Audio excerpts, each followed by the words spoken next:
Hello, hello, hello, and welcome to another episode of the Lions Den podcast. Another week of football, and we're here to talk about everything Club Leon in English. So, if you guys are listening us through us Facebook, YouTube, Twitter, let us know what your thoughts are. Obviously, we always welcome different comments. Anything you have in mind regarding anything, let us know. Let us know, and then we'll share your comments on the screen. So, we have lots to talk about today. Obviously.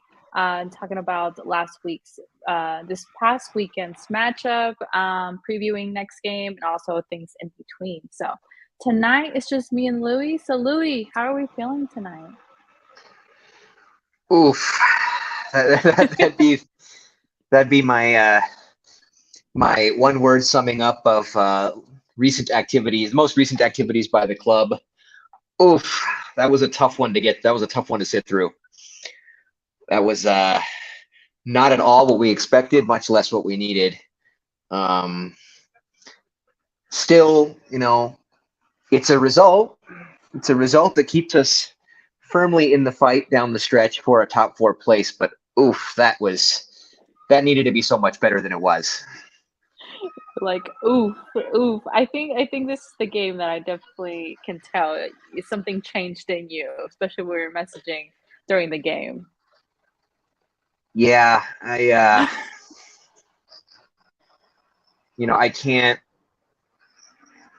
can't defend the formas anymore. I just can't.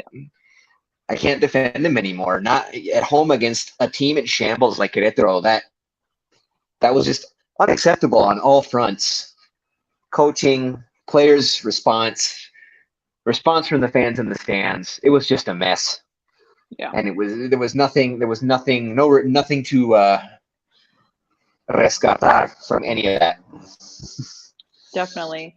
So before we talk about more about that stuff, I know this was the first game where you had mentioned that Querétaro fans were being welcomed. You were there present at the beginning. What was the atmosphere like?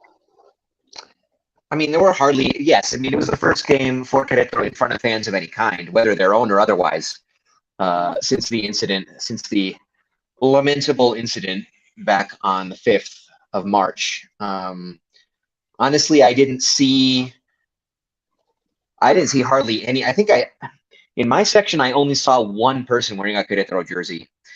And I think a lot of the Querétaro fans that were there went de civil. I think they weren't wearing the team's jersey for understandable reasons. Yeah, I mean, obviously they were allowed in, not in any way, shape, or form in a barra, but I mean, there were definitely some there.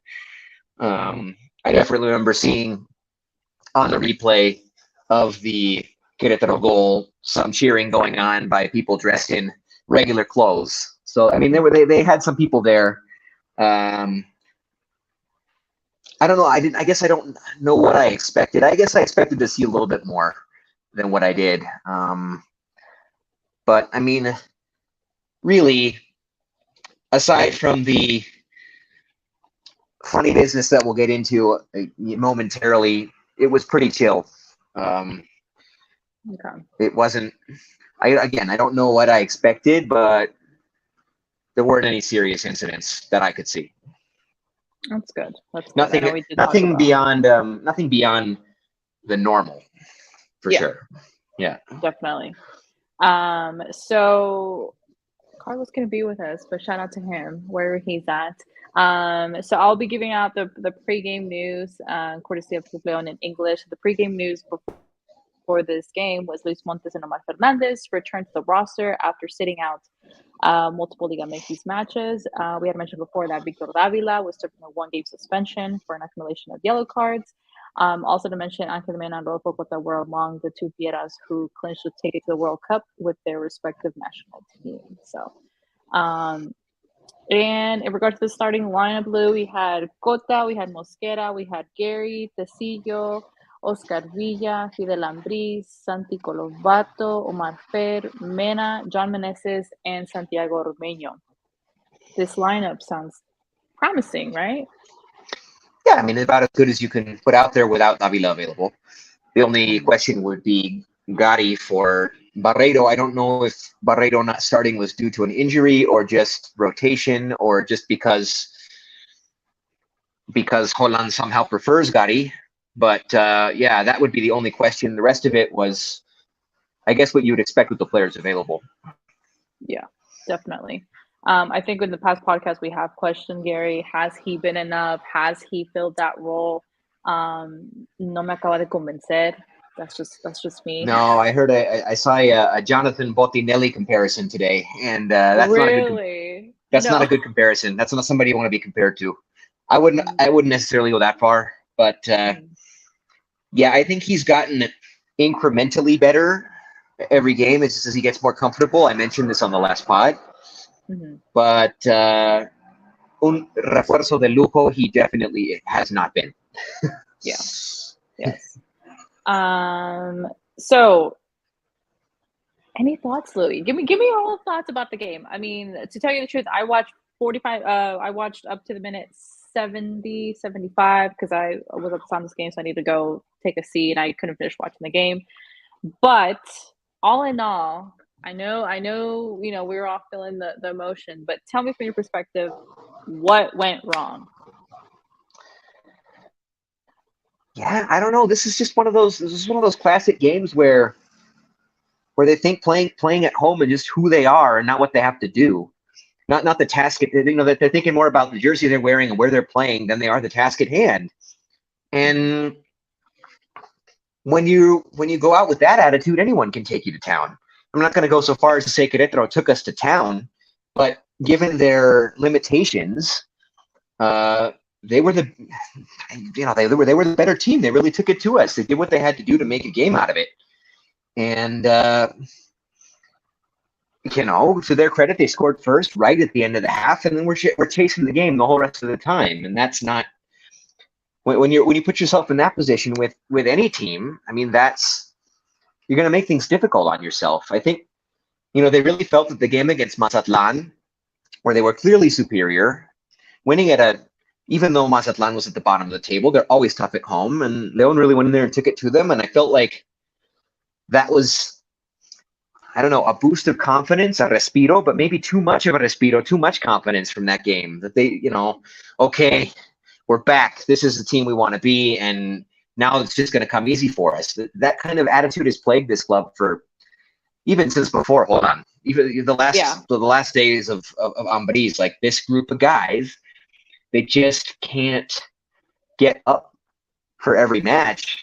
Like I was trusting that they're going to, I've been trusting them to play with the right amount of intensity at the right moment for all those games they kind of just coasted through, even through the first Mhm. round of Conca Champions. Okay, like I get it.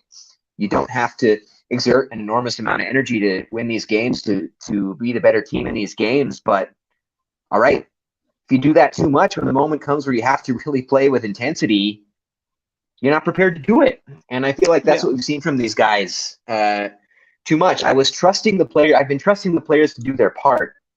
Mhm. After this hectic, full, crazy schedule that they had, I was like, okay, it's been a hectic, crazy schedule, but you've gotten through it with minimal effort. I'm trusting you to know when the time to put the effort in is, and they haven't done it. They haven't done it. I mean, if we go back to that first leg against Seattle, that's been a couple of weeks ago. We want to put it behind us, but that was the moment where all that energy they supposedly saved up was supposed to come into play, and it just didn't. And if they're not going to do it then, well, I can't trust them to do it when they're supposed to ever. Unfortunately, they still have 5 jornadas to turn on the afterburners. I mean, we got to hope that they will, but it's just Yeah. hoping that they will at this point. It's not trusting that. I mean, the moment already for them to do it already passed. So I just don't know if I can, say what you will about Holland. I just don't know if I can trust the players to meter la intensidad necesaria at this point. I just don't know if I can do that. And this game was very, very telling on that front. It was Yeah. they should not have ever been in a situation where this game could have been a loss. Miraculously, it wasn't. I mean, we were saved by VAR. I mean, I don't think VAR did anything that was incorrect, but we Mhm. depended on that to get something out of this match. We should not be depending on that to get something out of a match against Querétaro. That is disgraceful. I think that's the Yeah. best way to put it because we literally were talking about last week how the closing schedule looked a lot better. We did mention that after Mazatlan, it looked like, I even mentioned it looked like this is the possible bounce back, that especially with the schedule that they had ahead of them, it looked like it'd be a better ending picture. And then we get to Querétaro, and like you said, I mean, VAR did nothing wrong, but like you said, we shouldn't have been put in the situation that we were put in, and we were able to get a point, and it could have been worse. It could have been worse, but it could have been so much better. Yeah. It could. I mean, it could have been.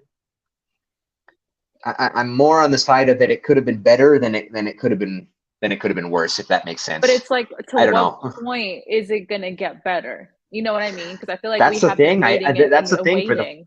That's the thing. For the first time, I was like, up until this point, I was like, it's gonna get better. Even if they get ousted from CCL, they're gonna make a run at the end of the season. They're gonna make a run through the stretch of the season, the stretch run of the season. They're gonna make a run. They're gonna be playing their best football going into Ligia, like we're accustomed to seeing them do. Yeah. And now I'm just not. They have 5 more chances Confident. to prove me wrong. I mean, they don't need to, even, it doesn't have to be all 5 of these matches. I mean, if they look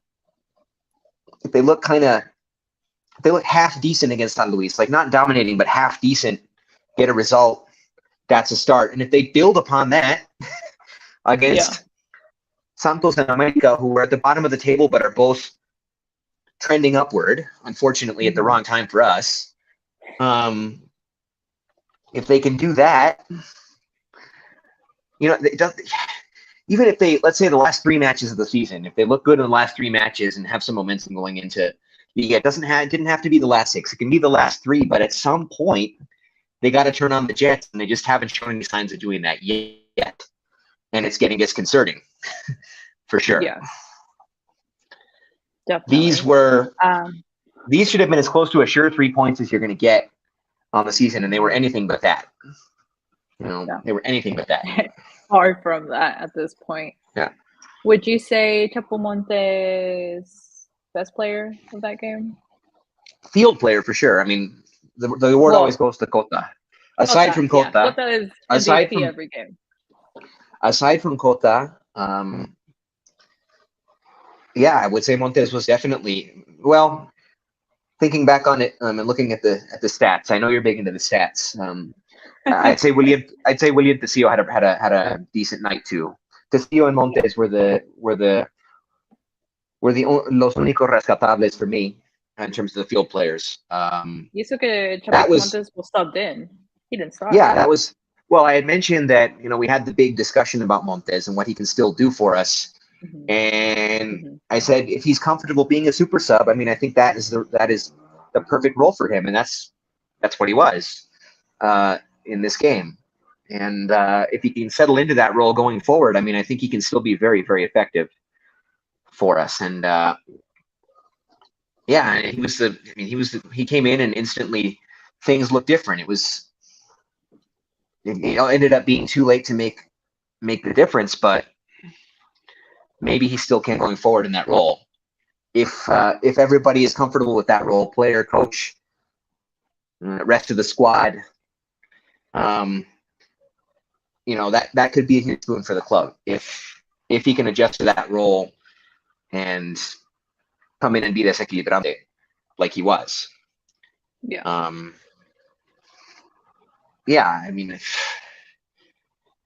we'll see. I hope that. I almost hope they don't, even if he's fit enough to start. I almost hope they don't start him. I like having him. I like having that option off the bench. I just fear that he's going to try to not force, but use his influence to finagle his way back into the starting lineup. And I just don't think that's the best role for him at this point. So we'll see. That's a concern. But he was definitely one of the few bright spots. However you look at it, he was one of the few bright spots in that second half. He was a bright spot. What else was I going to mention? I guess any other takeaways from that game? I think we just really want to put that game in the past.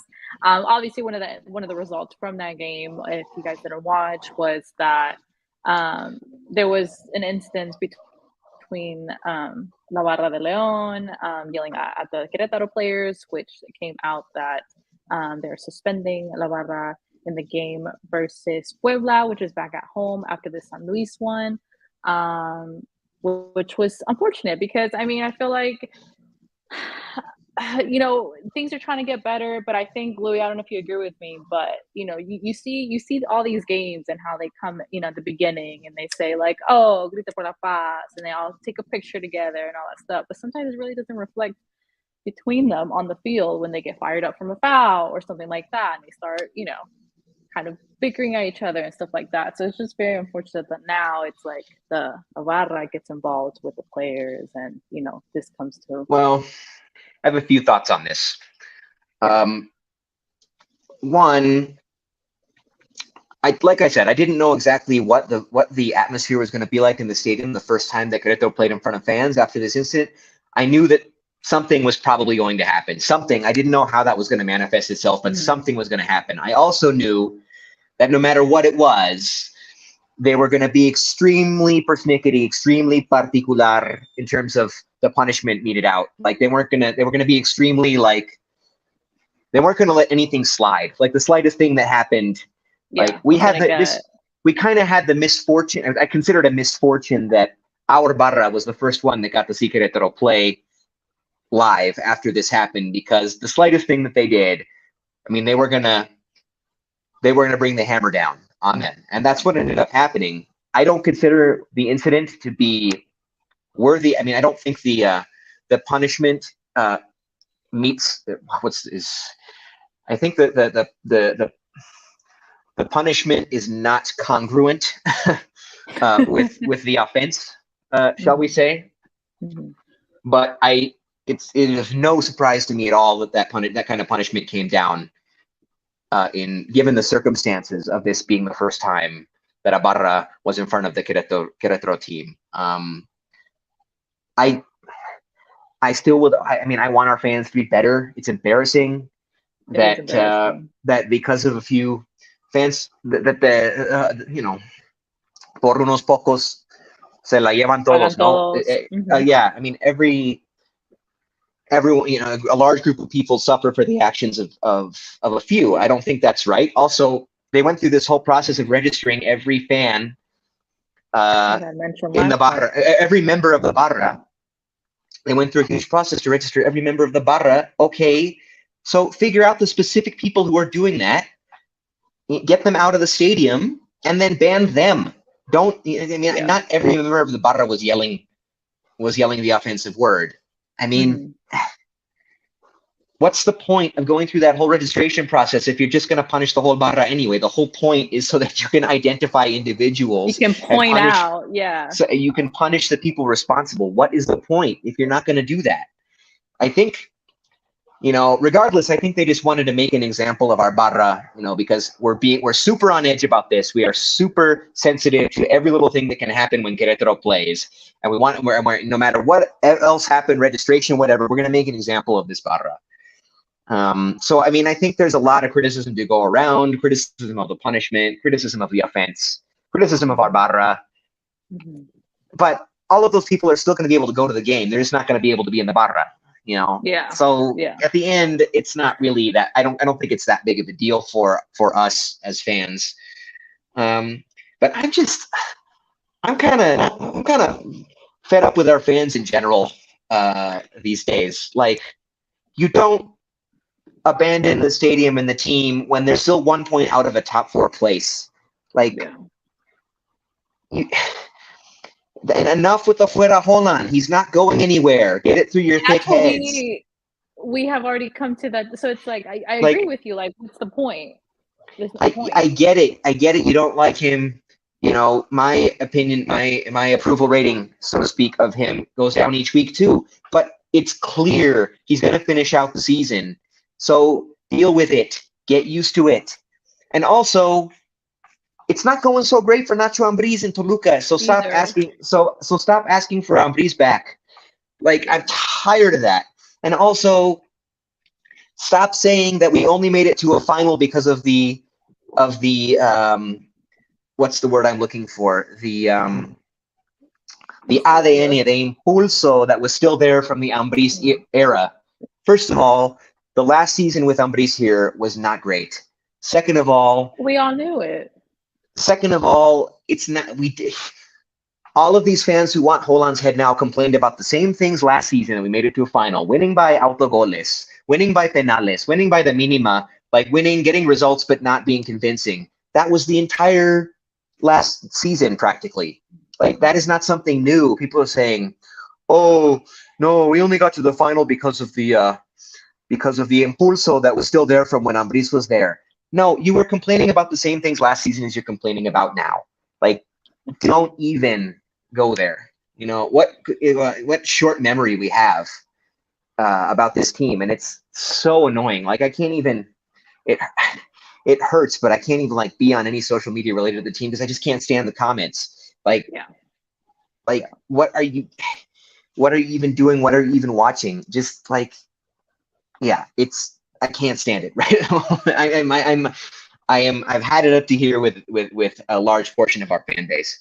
I just can't even pay attention to them. It's me, it's the team, and a select few who understand how this works. The rest of the people are just reventadores, and I just can't stand it. You know? No, I totally agree with you because I've seen a lot of comments on Twitter about the same thing. And like we've talked about in the past, where Nacho Ambriz and we're saying, is this the end of his cycle? We all came to understand that it was. So now that it's not going well, and now that it's not going in the way that we had anticipated with Milan this second half of the season, and we know, like you had mentioned, that he's going to stay until the end. Like, why is there the need to bring on Nacho Ambriz back? Like, I mean, it's just really irritating at this point. Just leave that man alone. His cycle had closed. He gave us what he gave us at that point. This is the reality. We have until May, and then after that, we can look beyond that. Yeah. Also, like, do you really want to start from scratch with a completely new proyecto with 5 matches to go in the season, 1 point out of direct qualification? I mean, this team is still in the hunt. We are still in the hunt for. We're in sixth. We're in sixth, but 1 point out of fourth. Yeah. And 3 points out of third, and the team in third we still have yet to play. So, like, there's a lot of opportunities. We're still in the hunt. What you really want to start from scratch with 5 matches to go and still? I mean, if we were at the bottom of the table, okay, like, but we're not. I mean, this team is still very, very well positioned in the standings, and this is still a team with a ton of talent. And once the don't know how to use it lately. Yeah, but once the Liga starts, all you got to do is get in, and we're essentially, I mean, 20 points is the benchmark to make the repechaje. I know that's a very, very low bar to set, but we're gonna make the repechaje. We're in. I mean, and all you have to do is be in. Once you're in, anything can happen, especially like a team with such a tournament mentality like Leon has. Yeah, definitely. Well, I'm glad you got all that out, Louis. Yeah. CC the Leon. Believe me, I'd much prefer to be talking about the 3-0 win that I predicted that didn't happen. But that's such is not life, unfortunately. Unfortunately. So quickly, we're going to go through the jornada rundown. Started off with San Luis beating Mazatlan 1-0, Cruz Azul beating Atlas 1-0, America coming back with a win in the very end versus Necaxa 1-0, Pumas beating Juarez. Obviously, we know that. I'm not that a surprise. 1-0 as well. Toluca beating. What did you say it was? Was it El Camion? I call the Larca Boys, but what was the other nickname he had? Yeah, the La Camion. I call them the Larca Boys too. Me too. Yeah, me too. Yeah. Toluca beating them 2-1. Obviously, the draw versus Querétaro that we had. Tigres beating Xolos 2-0.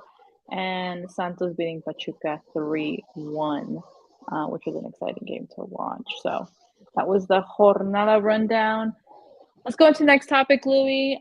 We had seen on Twitter about it was made first. It was made seem like Liga MX trying to return to Copa Libertadores. Then, more specifically, the presidente de la Conmebol went straight to Jesus Martinez and sent out an invitation to Leon and Pachuca into Copa Libertadores. What are your thoughts? It's a beautiful romantic notion. I don't see realistically any way it could happen in that way. Okay. Obviously, this came about because, well, I've seen numerous rumblings out of South America that they feel like the competition has lost some of its luster without the Mexican clubs. I think that's kind of a lot of folks down there share that sentiment.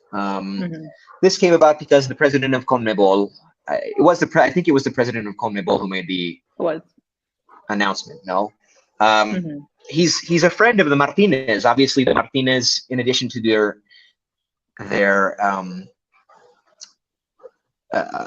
emprendimiento in Mexico, they are also owners of Everton Viña del Mar in Chile. I think, for my money, it's probably the only Mexican ownership group that has activity going in Primera División in South America in any league. Someone correct me if I'm wrong about that, but I would imagine that's the case. So the president of CONMEBOL is friends with the Martinez, and I kind of boil it down to a buddy shouting out to another buddy, like, hey, wouldn't it be cool if we did this? But I don't see any way that just Pachuca and León could be invited clubs to participate in a Libertadores. I think they would have to extend the invitation to all Liga MX clubs, and then there'd have to be the Liga MX would have to come up with a method of qualification in lo deportivo. It couldn't be, they wouldn't, there's no way that it could be that simple. I suppose stranger things have happened, and I could be wrong. And if I'm wrong, and just by pure invitation, León and Pachuca go down and are the only Mexican representatives in a Libertadores, that would be great. I just don't see any way that it's that simple. It's not realistic without having a potential catch in it and inviting the other quote unquote possible popular Liga MX teams as well. Yeah, it couldn't happen next year for León either, I don't think, as León has another Conca Champions to play. They're already qualified for the next Conca Champions. Like, when Libertadores was played with Mexican clubs, the teams that were in Conca Champions didn't play Libertadores. I don't see any way that would be possible. So it's cool. It was a cool thing. You don't see announcements come out, or you don't see news come out every day, especially involving León and Pachuca. León and Pachuca being personally invited to Libertadores, that's a nice news tidbit. But I can't make myself read into it too much. Yeah, I'd still say a return for any Mexican club to the Libertadores is still probably 3 or 4 or 5 years out at the least. So sad. Yeah, I hope to be wrong, because I started seriously following this club after. Well, no, I guess Mexican clubs were still, the last year they did it was 2016 or something like that, I want to say. So no, I was following the club, but León wasn't anywhere close to qualifying again for that tournament once I started following. When they Maracanazo and all that great stuff, that was before I really got into it. So I haven't had a chance to see León play a competitive match against a South American club. Seeing a Boca or a River in the Estadio León in a competitive match, that would be really cool. But I just don't think we're there yet. Wow. I definitely agree with I agree with that. I feel like there's just some hope that I'm not letting go until, I completely, see something that tells me, okay, well, it's not going to work. But there has been a lot of talks on Twitter about fans. They're kind of asking like, oh, would you love for León to return to Copa Libertadores? And then, currently a lot of the fans are like, well, if we can't even make it far and go in the why are we going to go in Copa Libertadores? We're just going to hacer ridículo. Like, why even bother? I saw that. I don't buy that, though. I'll tell you why.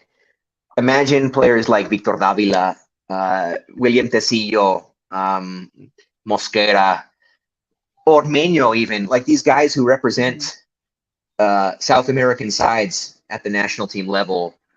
Yeah, They're going to get amped up to play Libertadores. Uh, yeah, no way, I agree with that. no way the mentality is the same for that. I mean, obviously the mentality should be the same anytime for whatever match you Across the play. board.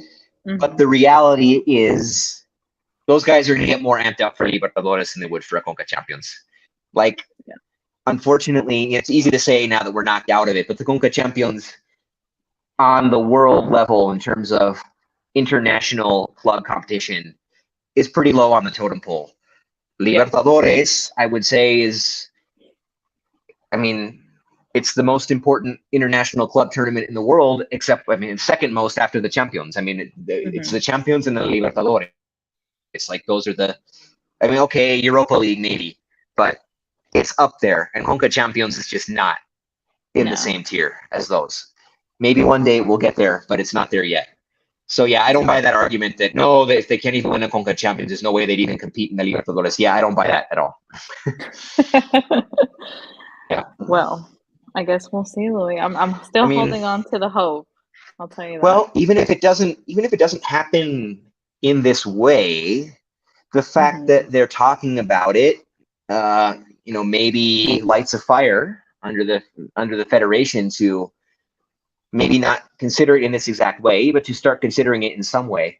Again, that Yeah. Liga MX clubs return to that competition. I mean, that's the only thought about it that I'll truly entertain right now. Maybe this lights a fire under both confederations, and we get some teams from CONCACAF, Liga MX, or MLS, because I've heard rumblings about they want MLS clubs in Libertadores too. I think, I've I heard don't the know, negativity about that too. but maybe that's how it happens. They're expanding the League's Cup, and there's going to be a lot more going on between Liga MX and MLS. Maybe the next step is with CONMEBOL. One can only hope. One could only hope. Wow. We'll keep an eye on that, keep tabs on that. Moving along, just a quick of what this weekend's match, Jornada 13, looks like. It starts off tomorrow, Thursday night football, Atlas versus Necaxa. Friday, Puebla versus Pumas, which I think is going to be a good game. Mazatlan versus Cruz Azul. Obviously, we have the San Luis versus Leon. Leon playing away. Toluca versus Chivas Saturday, Monterrey versus Santos Saturday, as well as America and Juarez. Sunday we have Querétaro and Tigres, and Monday night football will be Pachuca versus Xolos. So, with that being said, as we had mentioned in the first part of the podcast, Leon will be away at San Luis. Louis, are you feeling a little bit better about this game? Are based off of Querétaro? It's still kind of up in the air now. It's kind of up on the air. Strangely, the thing that makes me more hopeful about it is that lately Leon has played better on the road than they have at home. Yeah. So I'd say San Luis is a team about on the same level as Querétaro. I mean, we can expect about the same level of resistance, but somehow playing away from the Glorioso lately has been better for Leon. So yeah, I mean, I always expect a result, but I definitely expect a result uh, in San Luis. Yeah, we'll see, and hopefully Cruz Azul will rest some players, and maybe Mazatlan can do us a huge favor, and we can jump a few spots, and maybe Pumas beats Puebla, and we'll see. Anything can happen. There's some interesting matchups still left to play. We obviously don't control our own destiny in terms of getting back into the top four, but plenty of Mhm. opportunity for some teams to do us a solid. Definitely. I think Yeah. what he had mentioned that Glorious hasn't been a stage for Leon to win. I think the last time that they won at home was in Jornada 6, if I'm not mistaken. I'm trying to think Against where. Chivas, wasn't it? I think it might be. I want to say it was against Chivas. I think so. So, because after that, they were at home with Puebla, which I don't know how I feel about that game, but I mean, um, Puebla seems to be running out of steam a little bit. Hmm. Uh, I think they're grit and hustle and motivation can only get you so far. I think their lack of talent might be catching up with them a little bit. I don't Hmm. know. I mean, they still have a chance to turn things around, just like we do. But I'm less concerned about that game than I am about Santos and America, for example. Yeah. Oh, I just had something I was gonna say. Okay, starting lineup. So we will have Victor Davila de regreso, which is awesome. From the red that Santi got, he will be serving a game. Is that correct? Yeah, I don't know how upset about that too many people are. Mm-hmm. I actually thought his hold up play against Querétaro was decent. Yeah. Getting into good areas, and if he can't get a shot for himself, at least creating a chance for someone else. I thought he's been hit or miss with that all season. I thought he was more hit than miss. Mm-hmm. Um, but yeah, I don't think too many people will be crying about having Davila back in his place. Of course. So regards to a starting lineup, are we possibly seeing, except I mean, obviously except for Davila, the same? Because I know you weren't happy with Oscar Villa this past I mean, game. I've So generally been happy with him. This game, he kind of okay. showed his youth. He showed the kinks he still has to work out. I mean, it's I mean, that's the difference between a young player and a seasoned veteran is the Yeah. consistency. Um, Hmm. or the difference between a star and a superstar, or an average player and a superstar is consistency. The difference between a young player and a veteran is consistency. He looked a little bit outmatched for the first time, I would say, Yeah, notably. I agree. Yeah, I would started though against San Luis again. I mean, I think it's still worth. I don't know what the deal with Osvi is. I don't know if he's closer to being convocado again or what. Hmm. But obviously, the only other option is Cecillo, And Hmm. no, I think it's worth getting Oscar Villa those minutes still. Um, Obviously, we're not just looking for his impact in the present, but building toward the future with him. So it's a valuable experience, and I think Hmm.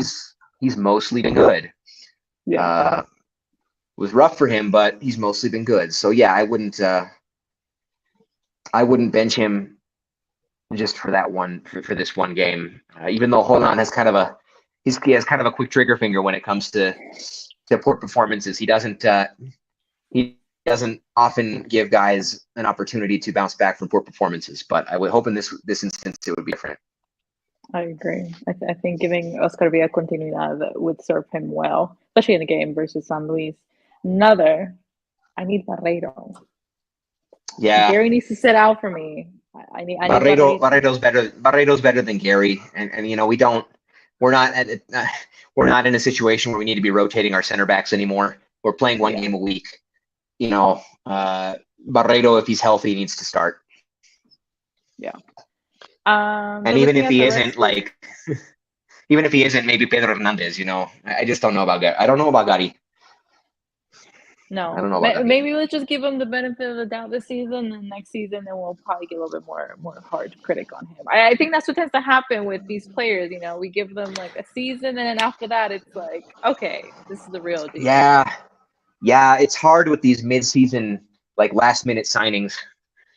Yeah, You know, um, yeah, although Colombato, uh, at the time of his signing, adapted right away and was a key figure in his first season. I guess you can't expect the same adaptation process for every player. yeah. That's true.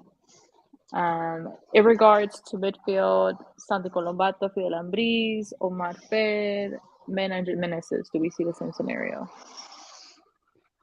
Yeah. Um, Omar Fed starts again? Kind of a rough first game back for Omar Fernandez, to be expected. I mean, Very rough, very he rough. did he did get minutes in the friendly against Chivas. Not the same situation, obviously, Hmm. Hmm. but his performance in that game led me to believe that maybe he would have a quick return to form. I don't think that was the case, but Hmm. yeah, we'll see how he does against San Luis. Okay. I do And then expect him to obviously start. Davila up front. That And should be Davila, yeah, Davila definitely will start. okay. Well, with that, Louis, let's go on and go ahead to our prediction time. Prediction time! Prediction time for Saturday's away match at San Luis. Louis, you'll be in assistance. Well, As always. Not a surprise, guys. Not a yeah, well, surprise. not for this one, and this will be my the last Liga MX current Liga MX stadium that I have yet to visit. Obviously, several different teams are in the process of applying for ascenso to Liga MX, and there'll always be desafiliaciones, desapariciones, and new teams coming and going in the league. So my statistics will eventually change, certainly. But for the time being, the only Liga MX stadium I have yet to visit, for whatever reason, as considering it's one of the closest to Leon. Yeah. But the last one I have yet to visit is the Alfonso Lastras in San Luis. So I'm pretty excited about that last check mark there. And I went away from my rule last week. I said I had previously said I would not predict Leon to win by 3 goals or even score 3 goals in a match until they did it this season, which they haven't. And I went away from my rule. I boldly predicted they would win 3-0 against Querétaro, and that obviously didn't happen. So while I think something like that is possible in this one, I am not going to predict it. I'm going to go with a much more measured 2-1 win prediction. Okay, so you stole mine. That's what I was thinking. A little bit more conservative. Let me go with the 2-0. Let me go with the 2-0. I always want to go big, go 3, go, whatever. But I think a 2-0 would be good. Obviously, I would want Oscar Villa, definitely more redemption this type of game. And I guess to me, Fidel Ambris has been okay. I think I expect them to just, be a little bit more present, make himself more present, kind of seems to fall a little bit under the radar game by game. I'm glad he's starting. I'm glad he's getting minutes. I just need him to kind of come through a little bit more. For sure. But definitely wanting Davila to score. So. Yeah, it's going to be another balmy afternoon, 5 p.m. start, just like it was against Querétaro. Yeah. Which Holland in his press conference took the quick opportunity to use as an excuse for the poor play. So we'll see how they respond to that this time. Hopefully they do better with it. Definitely. How was the heat? Was it okay? I mean, it was hot. The sun was beating down, 5 p.m. And it's, we're now in horario de verano in Mexico. So the sun is out for the entirety of the match. That's for sure. But I don't know. Using that as an excuse is very lame to me. I mean, there have been. It is. We beat Pumas 4 straight times before this season in Seoul, playing at high noon. So I don't know. Any other time, it's just an excuse. Yeah. Yeah. If we don't get the desired result, then it's an excuse. So I don't want them to have to use that as an excuse this time. For sure. Both teams have to play in it. So. Exactly. Well, hopefully you have a good time Saturday night at the last stadium to check mark of your whole adventures throughout Mexico, visiting all these stadiums. So I'm interested to see what your thoughts are about that last stadium. So we'll definitely have you mention that next podcast. But Louis, anything else before we take off? Just to our fans, be better. Like, be better. Be better. Like, don't shout stupid jump stuff. Off the train. Don't shout stupid stuff in the stadiums. It's going to bring bad press to our club. And be more analytical. Be more understanding of the situation of the team. I get it's frustrating on many, many levels, but it also could be worse. A lot worse. And also understand that things that you want to change are not going to change. this season. They're just not going to. Understand that. Get it through your heads. We are stuck with this coaching staff at least until the season ends. And if things go well in Liguilla, I still think Everyone's gonna remember this. I mean, if we make another final, I still think there's a possibility he gets renewed and accepts a renewal. I don't know. And, I just, I know that the approval rating of Holland, as I mentioned, is about as low as it can be. But this guy has all kinds of humo and rumores surrounding him about being the next manager for Chile. We already lost one manager to be the next manager of Chile a few years ago, if you remember Pizzi, the whole Pizzi situation. He was offered the job and took it the next day, and that was the end of the Pizzi era in Leon. But, while Nacho Ambriz, beloved Nacho Ambriz, golden boy Nacho Ambriz, who can do no wrong for so many, anytime he was asked about his future, he took every and all opportunities to say how much of his dream it would be to either return to Europe or to coach a Selección Nacional. And when they ask Holland about Chile, the only thing he talks about is his commitment to Club Leon. So, you know what? Give the guy some credit, at least for that. Like, he's not talking about going somewhere else and doing something better. He's talking about his commitment to Club Leon. Nacho Ambriz never talked about his commitment to Leon. He talked about what his dreams for the future were. So, give Holland some credit. He's committed to this project. End of May. He's committed to this project, and he's got the team 1 point out from direct qualification. So it ain't that bad, folks. It ain't that bad. It ain't that bad. Do better. I love that. Do better. So yeah. Well then, we hope that Leon does better as well. And hopefully we're more happy next podcast that we talk about this match and the upcoming versus Puebla. So Louis, we're going to take off. We want to thank everybody that joined us via Facebook, YouTube, and Twitter. Thank you for joining us on this episode. Hope you guys liked everything. Don't forget, we will be back next week to talk about what happened in this San Luis versus Leon and talk about the previewing the next match versus Puebla. So thank you guys for watching. Let us know what your thoughts are, and hope you enjoyed this episode. And we'll see you on another podcast of the Wines and Podcasts.